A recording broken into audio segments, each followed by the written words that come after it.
ஒரு 20 வயசு பையன் இறந்த பிறகும் அவனுக்கு இவ்வளவு பெரிய ஃபேன் பேஸா?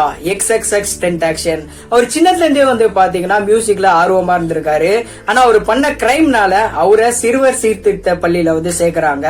அங்கதான் அவருடைய ஃப்ரெண்ட் ஆடம் வந்து மீட் பண்றாரு. அவங்க 2 பேரும் அங்க இருந்து வெளில வந்த உடனே நிறைய ஆல்பம்ஸ் வந்து கிரியேட் பண்றாங்க. அந்த ஆல்பம்ஸ் எல்லாம் வேர்ல்டு லெவல்ல ட்ரெண்ட் ஆகுது.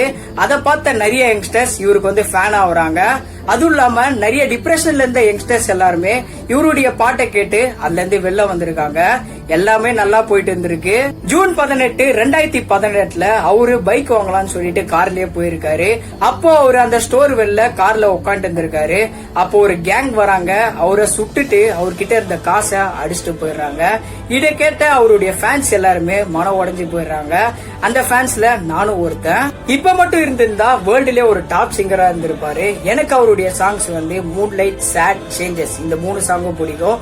உங்களுக்கு என்ன சாங் பிடிக்கும்னு சொல்லிட்டு கமெண்ட்ல சொல்லுங்க. கமெண்ட்ல ஒரு ஹார்ட்டும் போட்டு விடுங்க.